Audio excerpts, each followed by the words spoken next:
Hello, my name is Andrew Flushy. I'm a Virginia traffic attorney.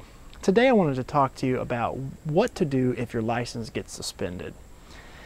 A lot of people are very confused when they think or know that their license is suspended. It's hard to know what you need to do from that point.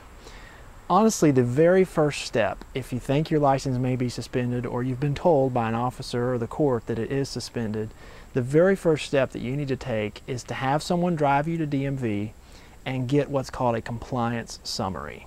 And now first of all, let's back up and explain that you can't drive. If your license is suspended and you drive on a suspended license in the Commonwealth of Virginia, you can be charged with a Class 1 misdemeanor for driving on a suspended license. And that could carry jail time, and it always, if you're convicted, it has to incur additional license suspension.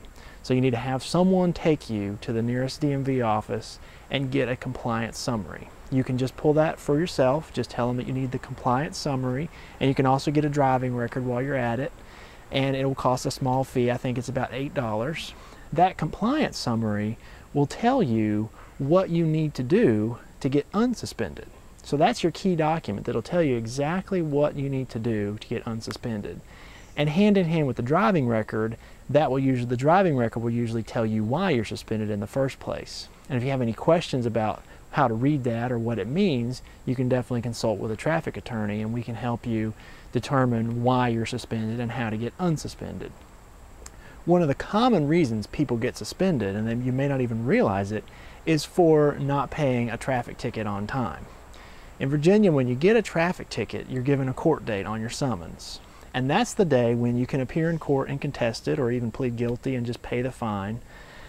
You can also prepay it if you want. You can pay it on the court's website, or you can send in a check or go to the courthouse and prepay it, but that is pleading guilty, and I don't advise anyone to do that without talking with a traffic attorney. The other option is if you just don't show up to court and you don't prepay it, most of the time what will happen is the judge will convict you in your absence and you'll be sent a bill. From the date of your conviction in Virginia, you have 15 days by default to pay that fine and any costs associated with it. If you don't pay on time, you say you pay on the 16th day even, you should be suspended by DMV. Your privilege to drive in Virginia or your Virginia license gets suspended if you don't pay within 15 days after your conviction, unless you make other arrangements with the court, of course. So if that happens to you, what you'll probably see on your compliance summary is that you need to pay that fine and cost to the court. That's step one.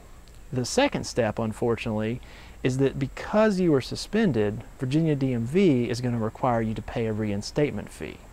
And that fee will be specified on your compliance summary. Now, you can pay that fee a lot of ways, over the phone, online, directly at any DMV office, but until you do those two things, if that's why you're suspended due to fines and costs, until you do those two things, you got to pay your fine and costs and you got to pay your reinstatement fee, you'll still be suspended. So to get unsuspended in that example, you just need to pay the money to both parties, to the court and then to DMV, and you'll be all set. There are many reasons people may be suspended in Virginia.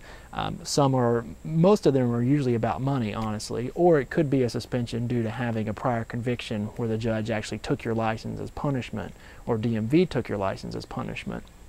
But in a lot of cases, it is about money and simply paying the right money to the right parties. And the compliance summary can definitely tell you what to do. But again, if you know you're suspended or you think you might be suspended, you shouldn't drive. You should definitely find out what the problem is and how to fix it. And if you have any problems or questions about how to do that, please call a traffic attorney. And if you're in the Fredericksburg, Spotsylvania, Stafford area, I would love to talk with you.